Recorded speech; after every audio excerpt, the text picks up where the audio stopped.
నమస్తే. పార్టీ మారినటువంటి 10 మంది ఎమ్మెల్యేలు ఏదో అంటారు కదా ఊళ్ళల్లో, గుడ్డొచ్చి సేనలో పడ్డట్టు పిచ్చోడి చేతిలో రాయి ఇవన్నీ ఉంటాయి కదా. అధికారం కోసం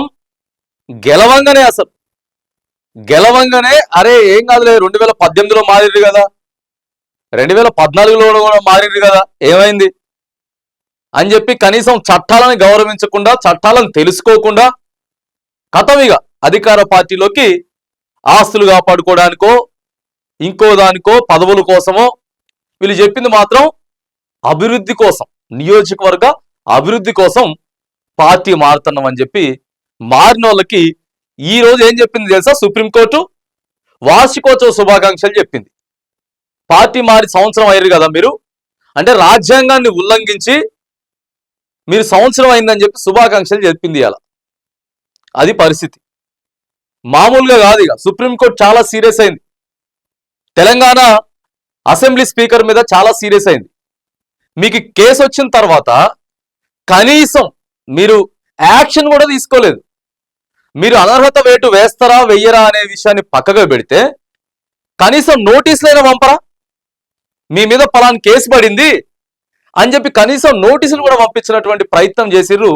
స్పీకర్ అనేటటువంటి పదవి ఇగో రాజ్యాంగంలో రాసున్నది, రాజ్యాంగబద్ధంగా స్పీకర్ పనిచేయాలి. అంతేగాని మీరు ప్రభుత్వానికి లోబడి ఇష్టానుసారంగా వ్యవహరించడం ఎంతవరకు కరెక్ట్ అని చెప్పి ఈ రోజు సుప్రీంకోర్టు తెలంగాణ అసెంబ్లీ స్పీకర్ మీద సీరియస్ అయింది.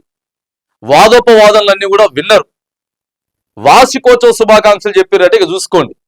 ఏ రకంగా ఢిల్లీ లెవెల్లో అంటే దేశవ్యాప్తంగా తెలంగాణ ఎమ్మెల్యేల గురించే చర్చ జరుగుతూ ఉంది.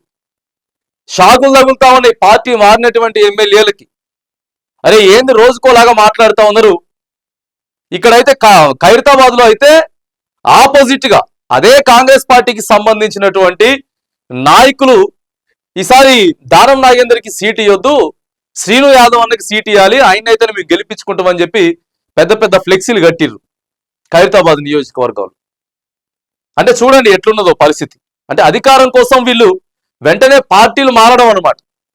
పార్టీలు మారి 3 మంది ఎమ్మెల్యేలు, ప్రధానంగా ఈ 10 మందిలో ఓ 3 మంది ఎమ్మెల్యేలు, Khairatabad MLA Danam Nagender, station Ghanpur MLA Kadiyam Srihari, Bhadrachalam MLA Tellam Venkatrao, ఇలా 3 నియోజకవర్గాలకు మాత్రానికి కంపల్సరీ ఎన్నికలు వస్తాయని చెప్పి కాంగ్రెస్ పార్టీ అధిష్టానం, ఈడ రాష్ట్ర ముఖ్యమంత్రి గారు, ఆ తర్వాత కాంగ్రెస్ పార్టీ నాయకులు కార్యకర్తలంతా కూడా డిసైడ్ అయిపోయినట్టే కనపడతా ఉంది. ఈడ ఖైరతాబాద్ లో పెద్ద పెద్ద ఫ్లెక్సీలు చూస్తూ ఉంటాయి. సో ఈ రోజు కోర్టు హీరింగ్ వచ్చింది. ఏప్రిల్ 2వ తారీఖు వరకు ఇలా బీఆర్ఎస్ కి సంబంధించినటువంటి వాదనలన్నీ కూడా విన్నది. పాడి కౌశిక్ రెడ్డి ఏదైతే కేసు వేసిండో దాని మీద వాదనలన్నీ కూడా విన్నది సుప్రీంకోర్టు. ఇప్పటి వీళ్ళ వాదనలు విన్న తర్వాతనే సీరియస్ అయింది. ఇంకా అలా చెప్పుకోవడానికి ఏం లేదు. అఫిడవిట్ దాఖలు చేసిండ్రు, సాక్ష్యాధారాలు ఉన్నాయి. మేము ఇంకా కాంగ్రెస్ లోనే ఉన్నాం, మేము ఇంకా బీఆర్ఎస్ లోనే ఉన్నాం, కాంగ్రెస్ లో లేము అని చెప్పి వీళ్ళంతా అఫిడవిట్ దాఖలు చేశారు. ఆ అఫిడవిట్ మీద కనీసం స్పీకర్ నిర్ణయాలు తీసుకోలేదని బీఆర్ఎస్ పార్టీకి సంబంధించినటువంటి మరి లాయర్లు ఎవరెవరైతే ఉందో శేషాద్రి నాయుడు, తర్వాత సుందరం, మరి జస్టిస్ గవాయ్ నేతృత్వంలో ఈరోజు సీరియస్ గా వాదోపవాదాలు పొద్దుగాల 10-10:30కి ప్రారంభమై దాదాపుగా మధ్యాహ్నం 2 గంటల వరకు కూడా చర్చ జరిగింది.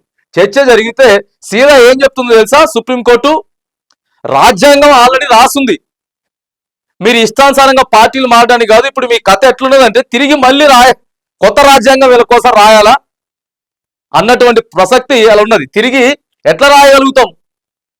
రాజ్యాంగాన్ని మీరంతా తూట్లు పొడిసి ఇష్టానుసారంగా మీకోసం పార్టీలు మారి ఏది పడితే అది మాట్లాడితే ఎట్లా అనేది ఎమ్మెల్యేలు అంతా అసలు అయోమయంలో ఉన్నారు.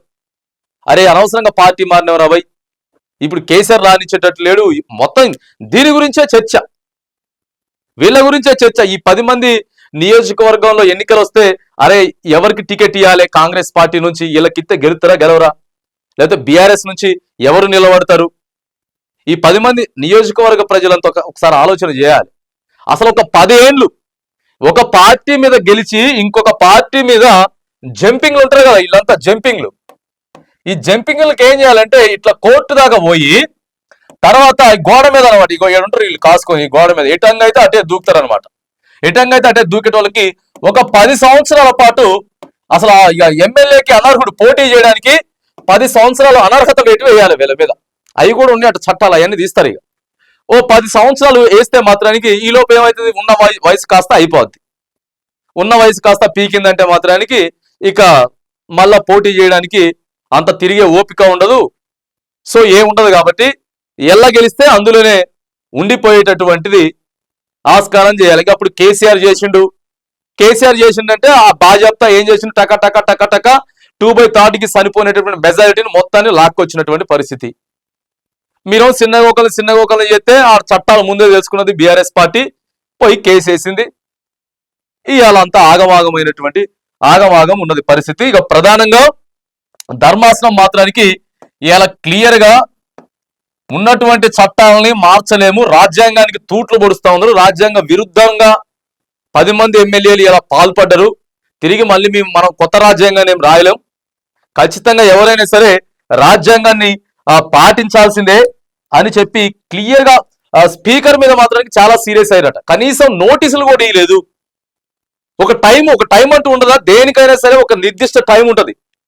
టైమే లేదా అంటే ఈ 5 సంవత్సరాలు పొడిగించుకుంటా పోతారా, ఒక నిర్దిష్ట కాలం అనేది లేదా అని చెప్పి 2వ తారీఖు, ఇది ఏప్రిల్ 2వ తారీఖు మరి ప్రభుత్వానికి సంబంధించినటువంటి లేకపోతే ఈ 10 మంది ఎమ్మెల్యేలు అఫిడవిట్లు దాఖలు చేసుకున్నారు కదా, అదంతా కూడా ఏప్రిల్ 2వ తారీఖు వాదనలు వినబోయి తర్వాత ఒక డిసిషన్ తీసుకోబోతా ఉన్నారు. మాక్సిమం మరి ఇక ఏప్రిల్ 2 అనేది మాత్రానికి ఫైనల్ గానే దీన్ని తీసుకునేటటువంటి ఆస్కారం అయితే ఉంది అని చెప్పేసి చెప్తా ఉన్నారు. మరి చూడాలి ఇక ఏప్రిల్ 2వ తారీఖు ఏం జరగబోతా ఉంది. సో ఇక్కడ మాత్రం ఒక కన్ఫర్మేషన్ అయితే చేసుకోవచ్చట. మాక్సిమం ఒక 2-3 నియోజకవర్గాలకైనా సరే తీర్పు ఇచ్చేటటువంటి అవకాశం, అంటే ఆ ఎమ్మెల్యేల మీద అనర్హత వేటు వేసేటటువంటి ప్రయత్నం, అంటే దాదాపుగా ఇప్పుడు 2 వారాలు గడువు ఇచ్చినట్టు. ఈరోజు 25వ తారీఖు కాబట్టి 2 వారాలు కూడా కాదు, ఒక వారమే. సో క్లియర్ గా వారమే గడువు ఇచ్చింది. వారంలోగా ఖచ్చితంగా, ఎందుకంటే ముందు కూడా ఒక 2 రోజులు సెలవులు ఉన్నాయి, వీళ్ళు మళ్ళీ అప్లై చేయాలన్నా ఇదంతా కుదరదు కాబట్టి ప్రభుత్వం తరపున ఇక మాక్సిమం ఈ 10 మంది ఎమ్మెల్యేలు అంటే ప్రస్తుతం కాంగ్రెస్ ప్రభుత్వం వీళ్ళ మీద ఫైట్ చేస్తూ ఉంటది. సో సీనియర్ అడ్వకేట్లను పెట్టుకొని సో వాళ్ళంతా కూడా వాళ్ళ వాదనలు వినిపించబోతా ఉన్నారు. ఈ రోజు మాత్రానికి బీఆర్ఎస్ తరపున వాదనలు 2 లాయర్లు కూడా వినిపించారు. సో ఇదంతా మాత్రానికి రాజ్యాంగానికి విరుద్ధంగానే జరుగుతా ఉంది కాబట్టి మరి ఖచ్చితంగా ఈ ఎమ్మెల్యేల మీద ఏదో ఒక నిర్ణయం అయితే తీసుకోబోతా ఉన్నారు. వరుస శాఖలు అనమాట. వీళ్ళకి పార్టీ మారిన దగ్గర నుంచి కూడా ప్రశాంతత లేదు. అటు కాంగ్రెస్ మారిందనే కానీ ఏం లేదు ప్రయోజనం. వీళ్ళు చెప్పింది కూడా ఏం నడవలేదు పెద్దగా. ఈ సంవత్సరంలో ప్రభుత్వంలో వాళ్ళ నియోజకవర్గంలో పెద్దగా ఏం జరగలేదు. దానం నాగేందర్ హైడ్రా ఆయనకు తెలవకుండానే తీసుకుపోయి హైడ్రా పెట్టిండ్రు. ఆయన ప్రభుత్వ అది కట్టాలి ఇది కట్టాలని చెప్పిన ప్లేసులలో ఏదో కట్టుకుంటా ఉన్నారు.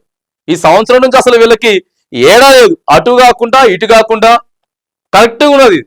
దేశవ్యాప్తంగా కూడా ఉన్నటువంటి అందరు ఎమ్మెల్యేలు కూడా ఇది ఒక చంపపెట్టులాగా మారుతుంది. అరే పార్టీ మారాలంటే మాత్రానికి అబ్బో చాలా ఇబ్బంది అయింది, దీనికి చట్టాలు ఉన్నాయి, రూల్స్ ఉన్నాయి, సుప్రీంకోర్టు దాకా పోతుంది. మనం పార్టీ మారిన తర్వాత మళ్ళీ ఎన్నికలు వస్తే నియోజకవర్గ ప్రజలు మనల్ని గెలిపించరు, అంతా ఆగమాగం అయిపోతుంది, మన రాజకీయ భవిష్యత్తు ఆగమైపోతుంది అనేటటువంటి ఆలోచనలో ప్రస్తుతం ఎమ్మెల్యేలు అంతా కూడా ఆలోచిస్తా ఉన్నారు. మరిగా ఈ 10 మంది పరిస్థితి ఏంటిది, 10 మంది పరిస్థితి ఏంది? ఇప్పటికే మరి ఏదో నేతిలో వేసిన ఎలక టైపో లేకపోతే ఏదో ఈగ టైపు అంటారు కదా సామెత, అట్లయితే ఉన్నది.